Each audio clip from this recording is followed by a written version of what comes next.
Hello guys, good afternoon. So welcome to my YouTube channel R Blog Next. So মই আজি আকৌ এটা video লৈ আইছো মোৰ মৰমৰ ইউটিউবৰ বন্ধু বান্ধৱীলৈ. So আজিৰ ভিডিওটো বেলেগ ইকো ভিডিও নহয়. So মোৰ কেটামান ক'বলগীয়া কথা আছে. তাৰ বিষয়ে মই লৈ আইছো এই মোৰ ভিডিওটো. So জুবিনদাৰ বিষয়ে আৰু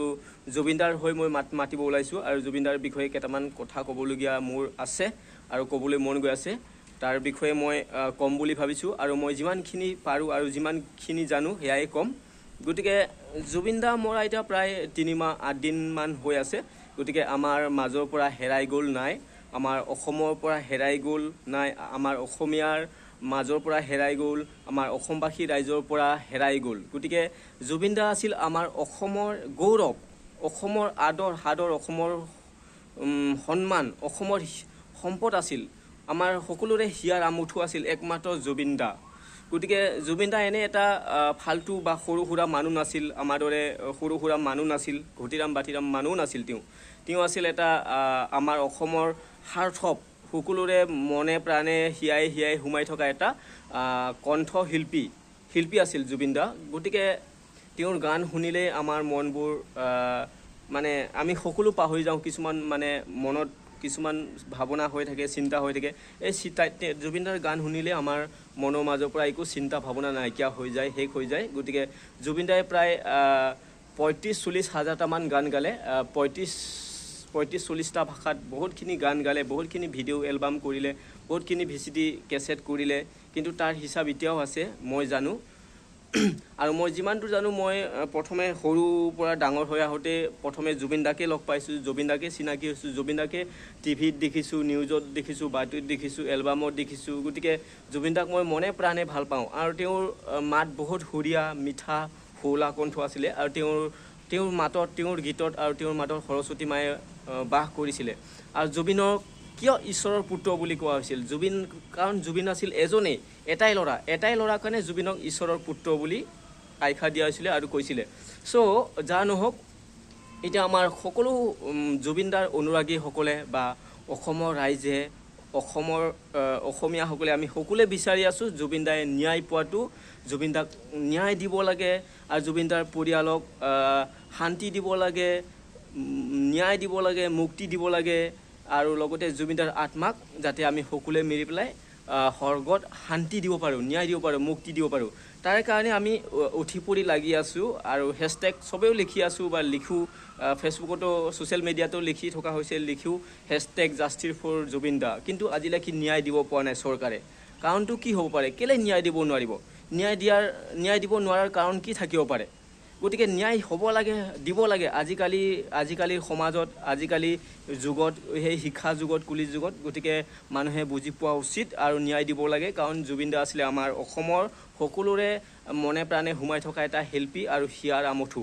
গতিকে জুবিনদাৰ গান শুনিলেই সকলোবোৰ কথা আমি দুখবোৰ পাহৰি যাওঁ, মানে ভাগৰ লাগিলেও আমাৰ ভাগৰ নালাগা হৈ যায় জুবিনদাৰ গান শুনি. কিন্তু তেনে এজন শিল্পীক মাৰিব পাৰে, এয়া বহুত মানে ডাঙৰৰ কথা. তেওঁকে যদি মাৰিব পাৰিছে, তেতিয়াহ'লে আমাৰ নিচিনা সাধাৰণ মানুহ মাৰটো 1 ছেকেণ্ডো নালাগে. চ' আৰু লগতে আছিলে আমাৰ জুবিনদাৰ দেশৰক্ষী আছিলে নন্দেশ্বৰ বৰা আৰু পৰেশ বৈশ্য. সিহঁতক কিহৰ কাৰণে দেশৰক্ষী পতা হৈছিলে? সিহঁতক কিহৰ কাৰণে জুবিনদাৰ দেশৰক্ষী বুলি যাক কয়, জুবিনদাক কিহৰ কাৰণে দেশৰক্ষী পাতি দিয়া হৈছিলে? যদি সিহঁতে জুবিনদাক চম্ভালিবই নোৱাৰে বা চাবই নোৱাৰে, তেওঁৰ আশে পাশে হুৱে বাৱে লাগি থকা 2 দেশৰক্ষী পৰেশ বৈশ্য আৰু নন্দেশ্বৰ বৰুৱা কিহৰ কাৰণে দেশৰক্ষী পাতি দিয়া হৈছে চৰকাৰে? সিহঁতক মাহে মাহে কিয় দৰমহা দি থকা হৈছে? সিহঁতে কেলৈ দৰমহা লৈ আছে যদি জুবিনদাক ৰাখিবই নোৱাৰে বা বচাবই নোৱাৰে? আৰু লগতে আছিলে জুবিনদাৰ মেনেজাৰ 1 নম্বৰ সিদ্ধাৰ্থ শৰ্মা বুলি কয়, এই মাৰোৱাৰী পোৱালিটো সিদ্ধাৰ্থ শৰ্মা, তাক কিয় মেনেজাৰ পাতি দিয়া হৈছিলে? সিদ্ধাৰ্থ শৰ্মা হ'ল মাৰোৱাৰী পোৱালি, ইমান চালাক ছয়টান নাম্বাৰ 1. সি আমাৰ অসমৰ নহয় যেতিয়া আমাৰ অসমৰ কথা কি বুজি পাব? অসমৰ মাতৃভাষা কি বুজি পাব? অসমৰ জুবিনদাৰ বিষয়ে কি বুজি পাব? তাক যে মাৰুৱাৰী পোৱালটোক যে মেনেজাৰ পাতি দিয়া হৈছিল আৰু মেনেজাৰ পাতি দিয়াৰ কাৰণ এইটো নহয় যে তাক মাহে মাহে দৰমহা লৈ আছে বা মাহে মাহে দৰমহা লৈ থাকিলে সি মেনেজাৰ হৈ নাযায় জুবিন দাৰ প্ৰতিটো পলে পলে থাকিব লাগিব আগে পিছে থাকিব লাগিব জুবিন দাই কি খায় কি নাখায় ক'ত যায় ক'ত নাযায় সকলোবোৰ তন্নকে সি চিয়াৰি কৰিব লাগিব চাই থাকিব লাগিব অন কেমেৰা মানে 24 ঘণ্টা কেমেৰাৰ দৰে পোহৰ দি থাকিব লাগিব জুবিন দাক মানে মেনেজ কৰি ৰাখিব পাৰিব লাগিব ভালৰ কাৰণে মেনেজ কৰি ৰাখিব পাৰিব লাগিব সেইকাৰণে তাক মেনেজাৰ পাতি দিয়া হৈছিলে কিন্তু তাকে নকৰি সিদ্ধাৰ্থ শৰ্মা আৰু তেওঁৰ দেৰৰখী দুজন নন্দেশ্বৰ বৰা পৰেশ বৈশ আৰু অমিত প্ৰভা মহন্ত এজনী ছোৱালী আছিলে তেওঁ কি কাম জুবিন দাক যে প্লেন কৰি মাৰিবলৈ তেওঁ নামৰ হাঙুৰ খাই আছে তেওঁ জড়িত হৈ আছে এতিয়া নহ'লে তেওঁ ইমান দিন এতিয়ালৈকে জেলত থাকিব নোৱাৰিলে হয় বা নাপালে হয় নিশ্চয় সিও জড়িত থকাৰ কাৰণে আজি এই জেলত থাকিবলগীয়া হৈছে আৰু এটা আছিলে চামকানু মহন্ত নাম্বাৰ 1 সি হ'ল বেপাৰী বিজনেছমেন এটা ডাঙৰ বিজনেছমেন বেপাৰী গতিকে জুবিন দাৰ ক্ষেত্ৰতো তেওঁ বেপাৰী কৰিলে জুবিন দাক ছিংগাপুৰত নৰ্থ ইষ্ট ফেষ্টিভেল হৈছে বা আছেকৈ তেওঁলোকে সকলোৱে মিলি পেলাই লৈ পেলাই প্লেন কৰি তাতে মাৰি পেলালে এই মাৰি পেলোৱাৰ কাৰণ হ'ল তেওঁলোকে জুবিন দাৰ যিটো টকা পইচা আছে ধন সম্পত্তি আছে এই ধন সম্পত্তি টকা পইচা আত্মসাৎ কৰিবৰ কাৰণেহে জুবিন দাক প্লেন কৰি ছিংগাপুৰত লৈ যোৱা হৈছিলে মাৰিবৰ কাৰণে তাৰ বাহিৰে একো বেলেগ হ'ব নোৱাৰে আৰু তেওঁ নিজৰ এজন খুৰা ল'ৰা আছিল এই পুলিচ চাকৰি কৰাটো পুলিচ হোৱাটো সন্দীপন গাৰ্গ বুলি কয় সন্দীপন গাৰ্গ এইটো জুবিন দাৰ নিজৰ খুৰাৰ ল'ৰা সন্দীপন গাৰ্গ তেওঁ এজন পুলিচ অফিচাৰ হৈ সেই জুবিন দাক লগত লৈ গৈ জুবিন দাক কিয় সুৰক্ষা দিব নোৱাৰিলে জুবিন দাই পানীত নামি পেলাই স্কুবা ড্ৰাইভিং কৰাৰ সময়ত সাঁতোৰাৰ সময়ত তেওঁ কেলে মানা নকৰিলে যে তুমি পানীত নানামিবা নাসাঁতুৰিবা তেওঁ কেলে ৰক্ষা নকৰিলে নবচালে চকুৰ আগত তেওঁ নিজৰ খুৰা ল'ৰা হয় তেওঁ নিজৰ খুৰা ল'ৰাই তেনেকুৱা কৰিব পাৰে এই মানুহ ইমান স্বাৰ্থপৰ হ'ব পাৰে নেকি আনৰ টকা পইচা ধন সম্পত্তি লোভৰ কাৰণে মানুহে এয়া মাৰি পেলালে জুবিন দাক ইমান তেনেকুৱা কৰিব পাৰে হ'ব পাৰে কাৰণ জুবিন দা অকণমান টকা পইচা হৈছিলে ধন সম্পত্তি কেইটামান আছিলে বেচেৰা আমাৰ ৰাইজৰ পৰাই পাইছিলে সেই টকা আমাৰ ৰাইজৰ পৰাই পাইছিলে ক'ৰবাত প্ৰগ্ৰাম পাতে ফাংচন পাতে বিহু প্ৰগ্ৰাম পাতে জুবিন দাক মতা হয় এটা প্ৰগ্ৰামত জুবিন দাই লয় 5 লাখ 6 লাখ 7 লাখ এৰাতিত সেই টকাখিনি গোটাই চব মেনেজাৰৰ হাতত থাকে জুবিন দাই নাপায় এই মেনেজাৰৰ হাতত টকাখিনি থাকে মেনেজাৰে কিন্তু জুবিন দাক হিচাপ নিদিয়ে বহুত দিন তেনেকৈ টকা মেনেজাৰে লৈ সিদ্ধাৰ্থ শৰ্মা এই মাৰুৱাৰী পোৱালটো লৈ তেওঁ বহুতখিনি টকা ঘটিলে লুটিলে আৰু তেওঁ জুবিন দাক টকা হিচাপ নিদিয়ে আজি কিমান পালে কিমান হ'ল মুঠতে টোটেল টকা কিমান আছে জুবিন দাক হিচাপ নিদিয়ে জুবিন দাও এদিন হ'লেও তাৰ নিজৰ টকা হয় কষ্টৰ ধন গতিকে দিনে ৰাতে কষ্ট কৰি তেওঁ গান গায় চিনেমা কৰে ভিডিঅ' বনায় গান বনায় তেওঁতো নিজৰ হিচাপ বিচাৰিব টকা বিচাৰিব এই টকা নিজৰ হিচাপ বিচৰাৰ কাৰণে সিদ্ধাৰ্থ শৰ্মা আৰু চামকানু মহন্ত লগতে তেওঁৰ নিজৰ খুৰা ল'ৰা সন্দীপন গাৰ্গ আৰু তাৰ বাৱে হুৱে থকা 2 দেহৰক্ষী নন্দেশ্বৰ বৈশ্য আৰু পৰেশ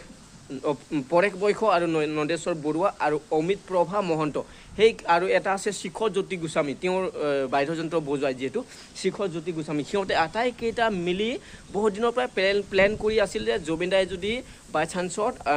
টকাৰ হিচাপ কয় বা বিচাৰে আমি তেওঁক ছিংগাপুৰ লৈ যাম ছিংগাপুৰ লৈ পেলাই নৰ্থ ইষ্ট ফেষ্টিভেল হ'ব বা পাতিছে তাত লৈ পেলাই আমি তেওঁক প্লেন কৰি মাৰিম তেতিয়া আমি টকা পইচা ধন সম্পত্তিবিলাক যিমান আছিলে আমি পাম আমি সকলোৱে মিলি পেলাই ভগাই ল'ম আত্মসাৎ কৰিম সেয়া এই তাৰ কাৰণে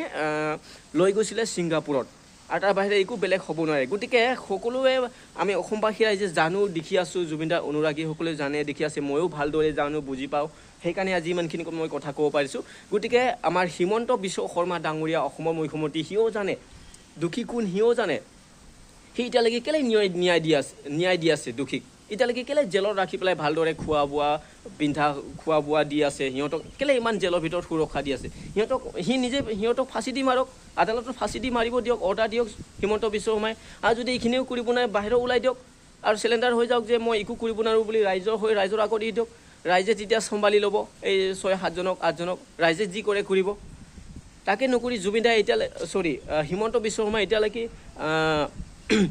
এতিয়ালৈকে ফাঁচি দি দোষীক উচিত শাস্তি দিব পৰা নাই এতিয়ালৈকে জেলত থৈ সুৰক্ষা দি আছে এয়া কেতিয়াও তেনেকৈ হ'লে কেতিয়াও জুবিন দাৰ আত্মায়ে শান্তি মুক্তি নাপাব সৰ্গত শান্তি মুক্তি নাপাব লগতে জুবিন দাৰ পৰিয়ালে তাৰ নিজৰ মাইকী বাবু গৰিমা শইকীয়া গাৰ্গ আৰু লগতে তেওঁৰ দেউতা এয়া কপিল বৰঠাকুৰ তেওঁলোকে কেতিয়াও শান্তি মুক্তি নাপায় গতিকে হয়তৰ সদায় জয় হ'ব লাগে আৰু যিটো হয়তোহে বিচাৰ কৰিব লাগে আৰু দোষীক অতি সোনকালে দুষ্টক দমন কৰিব লাগে দোষীক অতি সোনকালে শাস্তি দিব লাগে জেলত ফাঁচি দিব লাগে হয় চিৰজীৱন লাগি জেলত ৰাখিব লাগে আজীৱন কাৰাদণ্ডত ৰাখিব লাগে নহয় ৰাইজৰ আগত থৈ ফাঁচি দি ডাইৰেক্ট মাৰিব লাগে নহয় ডাইৰেক্ট এনকাউণ্টাৰ কৰি দিব লাগে আৰু তাকো যদি চৰকাৰে কৰিব নোৱাৰে আমাৰ জুবিন অনুৰাগীসকলক বা অসমৰ ৰাইজৰ হাতত দিব লাগে এয়া তেতিয়াহে জুবিনদাৰ আত্মাই শান্তি মুক্তি পোৱাৰ লগতে জুবিনদাৰ পৰিয়ালে শান্তি মুক্তি ন্যায় পাব তাকে নকৰি চৰকাৰে ইমান দিন কামটো অৱহেলা কৰি মানে পিছুৱাই থৈ দিছে কামটো লেহেমীয়া কৰি আছে আৰু যদি এয়াও লাষ্টত কৰিব নোৱাৰে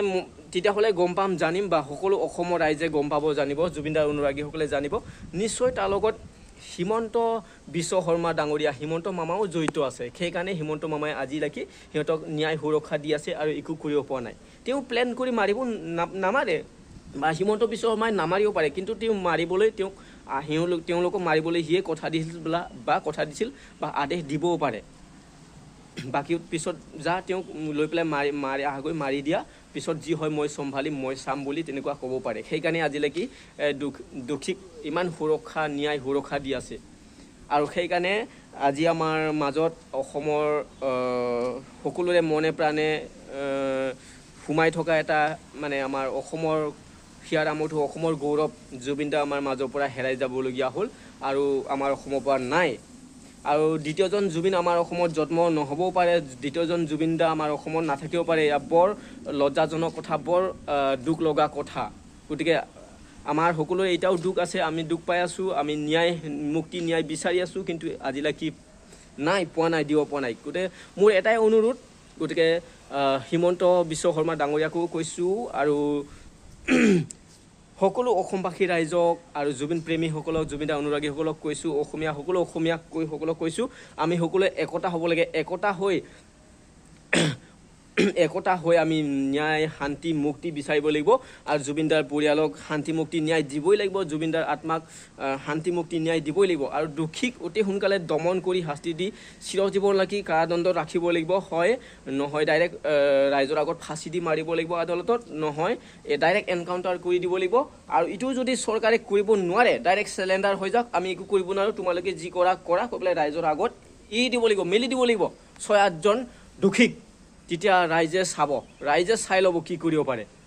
গতিকে মোৰ এয়াই আছিল ক'বলগীয়া মই ইমান দিনে দুখ পাই আছোঁ মই বহুত লাজৰ কথা গতিকে